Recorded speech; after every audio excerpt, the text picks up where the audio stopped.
안녕하세요. 원더톡톡 낭독방송 북소리 21번째 시간입니다. 자, 제목이 또 뭘까요? 부드럽게 허벅지가 터지지 않게. 뭘까요? 오늘 이야기는 부드럽게 허벅지가 터지지 않게 마사지 얘기인가요? 어쩌면 마라톤 얘기일 수도 있겠네요. 이 작가님이 워낙에 마라톤을 좋아하신다는 얘기를 들은 적이 있거든요. 달리는 거 좋아하는 분들은 이게 정말 엄청나다 그러시더라고요. 한번 시작하면 못 끊는데요. 마약같이. 그러게요. 저는 뭘 시작하면 끊지 못하는 게 저한테는 뭘까요? 핸드폰인가? 한번 시작하면 끊지 못하는 마약 같은 것들. 그죠? 근데 어떤 때는 한 번씩 끊고 나가야 할 때가 있더라고요. 마약 같아서 너무 좋아서 계속 해야 되는 것들이 있는 반면 마약 같은 것 때문에 혼자서 끙끙거리고 나오지 못해서 힘들어하는 것들이 있어요. 이 SNS 같은 거.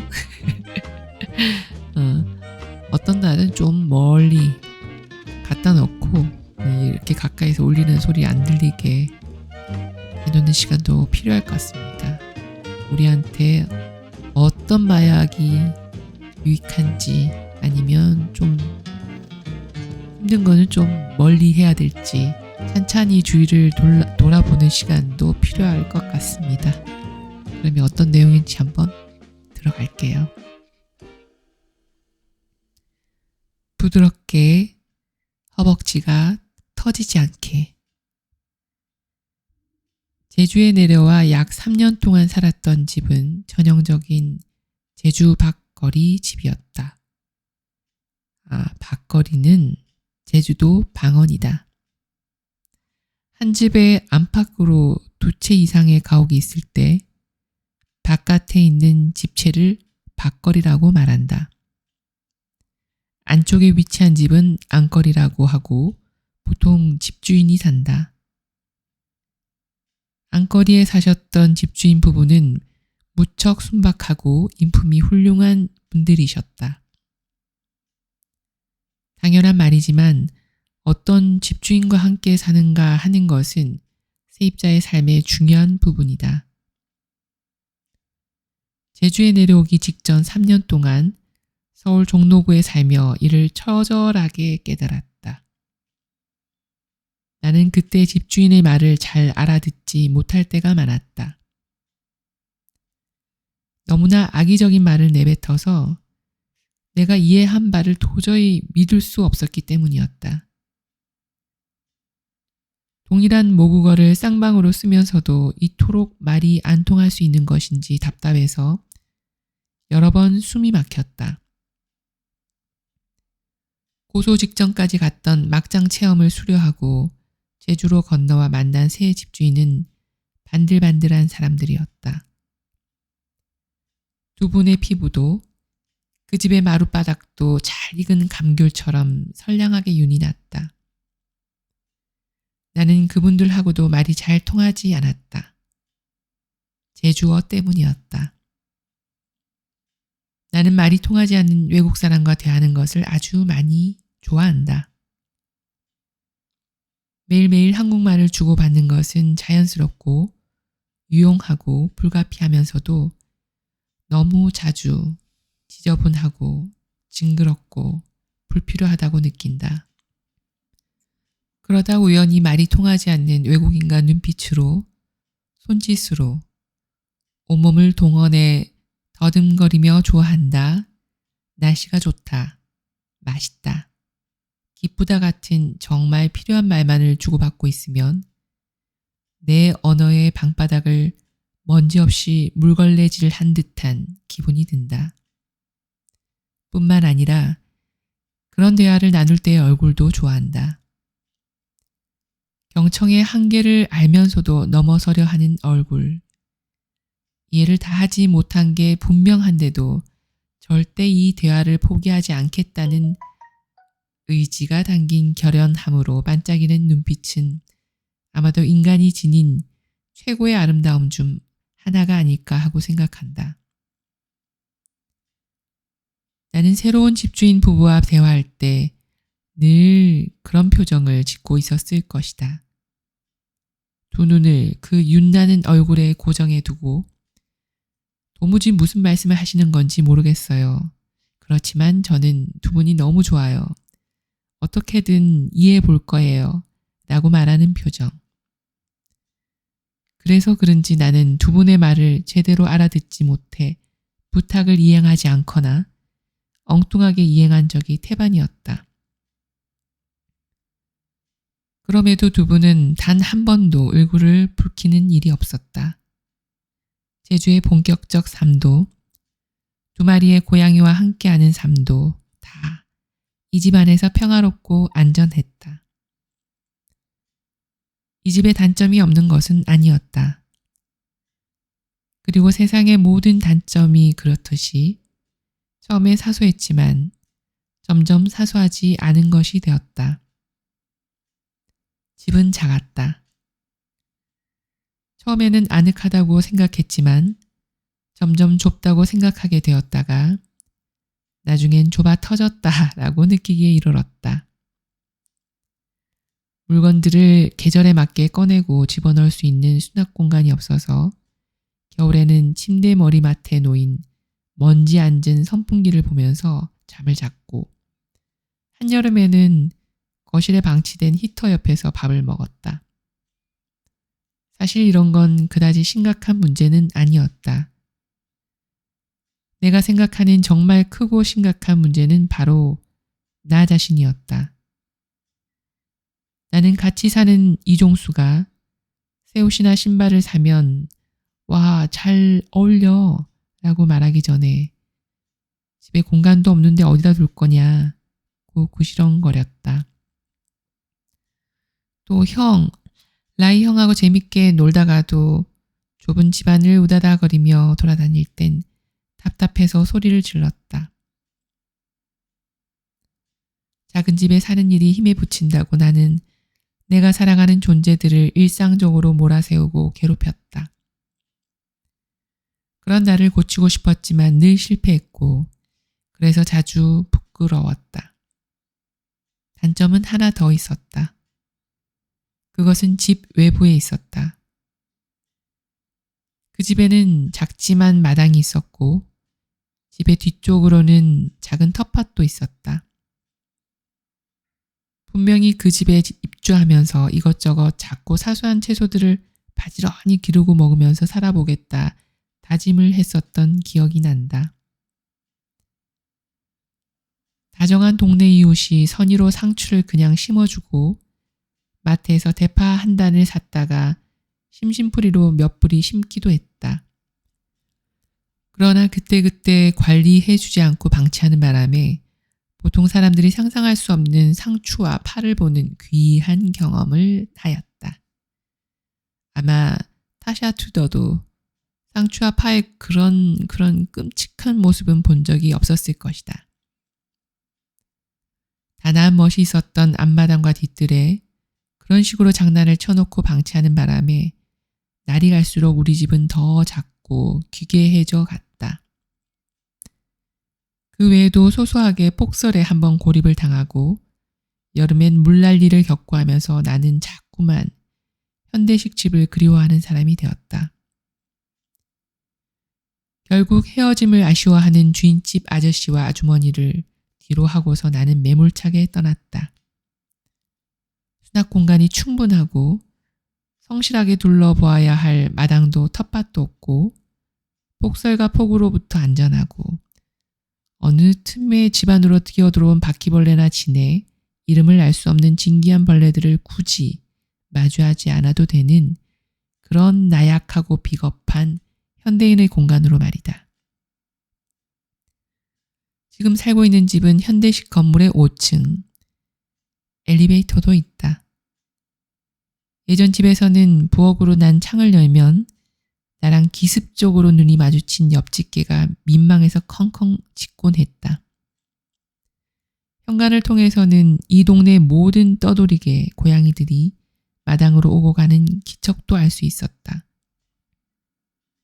이제는 창문을 열면 개도 고양이도 없고 하느님이라도 된 것처럼 아래 세상을 보호하듯 내려다 보고 서 있는 것이 일이다. 이제는 조금씩 고층 생활에도 익숙해지고 있다. 새로운 고층 생활의 일상 중 하나는 거실 창밖으로 성산 일출봉을 노상 본다는 것이다. 매일 눈을 뜨면 바로 거실로 나가 창밖으로 그날그날의 성산 일출봉을 보며 하루를 시작한다.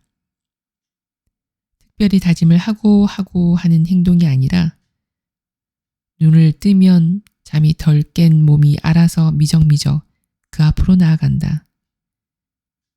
가끔은 운동 삼아 거실에서 108배를 하곤 하는데 그때도 내 절이 자연스럽게 향하는 곳은 성산 일출봉이다. 뭘 기원하려고 하는 절은 아니지만 성산 일출봉을 보면서 두 손을 모으고 무릎을 굽혀 엎드리며 나는 자주 뭉클한 기분에 사로잡히고 정말로 뭔가를 믿고 또 소원을 빌고 싶어진다. 종교가 있는 사람들은 좋겠다. 뭔가를 빌 곳이 있는 사람들이 부럽다. 한치의 의심도 없이 자기 나약함을 그곳에 기대에 세워두고 쉴 수 있는 사람들은 정말 좋을 것이다. 며칠 전에도 그런 생각을 하면서 느릿느릿 108배를 하고 있었는데 어느 틈엔가 라이 형이 터덜터덜 걸어와 내 머리맡에 앉았다. 그래서 본의 아니게 라이 형을 향해 절을 하게 되었다. 이왕 이렇게 된 거 헉헉거리면서 형에게 소원을 빌었다. 형, 또 형이랑 아프지 말고 죽지 마. 이종수도 건강하게 죽지 않고 오래 살게 해줘. 내 친구들도 모두 안 죽었으면 좋겠어. 물론 우리 엄마 아빠 이종수네 부모님도 만수를 누리셨으면 좋겠고 우리 매니저들 송당 집주인 아줌마 아저씨도 헉헉 아이고 내가 죽겠네.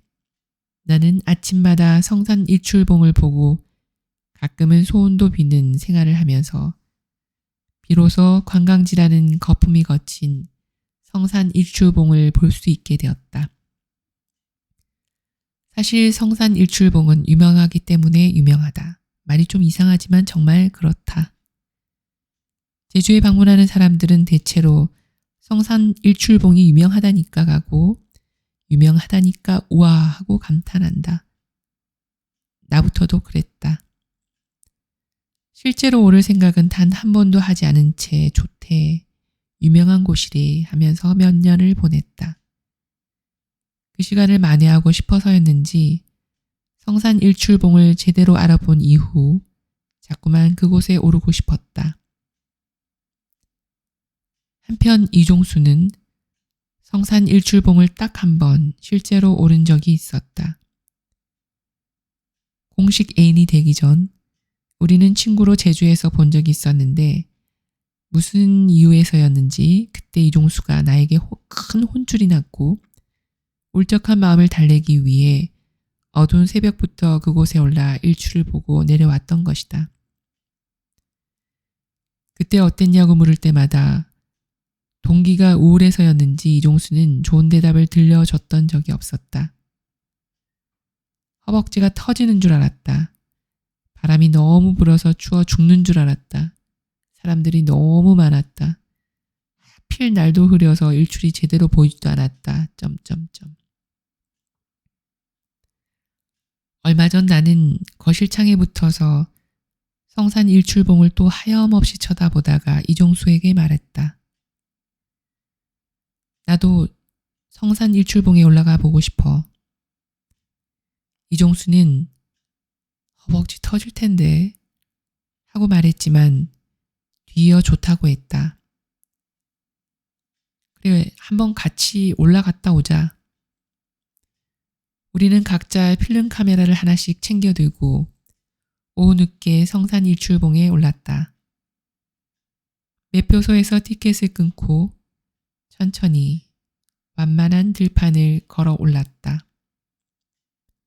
이윽고 계단이 등장했고 이종수는 또 한 번 허벅지 이야기를 했다. 터지지 않게 조심해.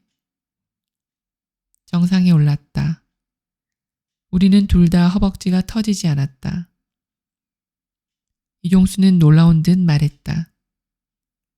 진짜 이상하다. 혼자 올라왔을 때는 힘들어 죽는 줄 알았는데 왜 오늘은 하나도 안 힘든 거지? 나는 웃으면서 말했다. 중간중간 엄청 쉬었잖아. 우리는 오르는 동안 충분히 쉬었다. 일출봉 초입에 있는 유일한 휴게소에 살고 있는 고양이들도 보고 조금 오르다가 바다도 보고 또 조금 오르다가 탁 트인 성산 일대에서 우리 집도 찾아보고 책방도 찾아보았다. 정상에는 폭신해 보이는 분화구가 오목하게 펼쳐져 있었다. 다양한 국적의 사람들이 알아듣지 못하는 모국어를 쓰면서 정상에서의 시간을 누리고 있었다. 나는 그 틈에 조용히 서서 여기까지 올라온 태도에 대해 오래 생각했다. 모든 걸 이렇게 하자. 책방도, 음악도, 글도. 내 나머지 인생 속에서 하고 싶은 일들을 다 이렇게 하자. 부드럽게, 허벅지가 터지지 않게. 그런 생각을 하면서 이 감각을 잊지 않으려고 눈을 오랫동안 꾹 감았다. 오늘은 여기까지입니다. 저도 부드럽게 허벅지가 터지지 않게 그 생각으로 하겠습니다.